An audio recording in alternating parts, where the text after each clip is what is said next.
மோசே கையில் வைத்திருக்கிற கோல் அது மோசேவுக்கே தெரியாத அற்புதங்களை நிறைந்த கோலாக இருந்தது. அல்லேலூயா.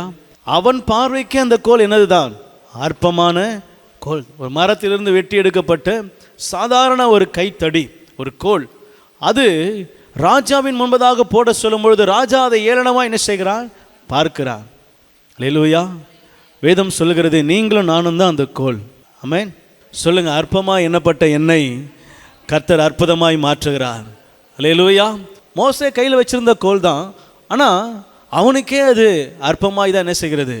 தெரிகிறதா இருக்கிறது. ஆனால் கர்த்தருடைய பார்வையிலோ அந்த கோல் அற்புதங்களை செய்கிற கோல். அல்லேலூயா.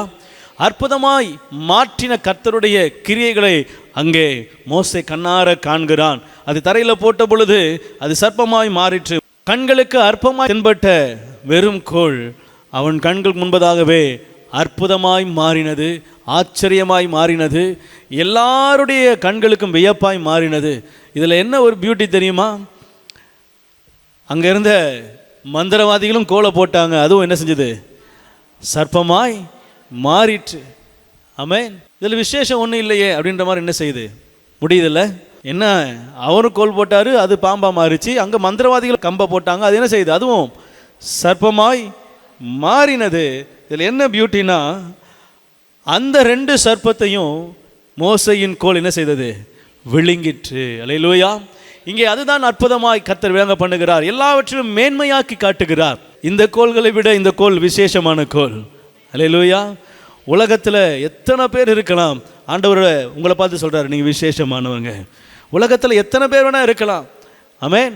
ஆனால் ஆண்டவர் சொல்கிறார், நீ தான் விசேஷமானவர், நீங்கள் தான் விசேஷமானவர்கள், நாம் தான் விசேஷமான. ஏன்னா எல்லாருடைய கோலும் என் கோலாக என்ன செய்ய முடியாது? மாறவே முடியாது. என் கோல் வித்தியாசமானது. அது கர்த்தருடைய கரத்தில் செயல்படுகிற கோல். என் கரத்தில் இருந்தாலும் அதை ஆளுகை செய்கிறவர் யார்? கர்த்தர். நானாகவே இருந்தாலும் இந்த உலகத்தை என்னை நடத்துகிறவர் யார்? ஆண்டவர். ஆமென்.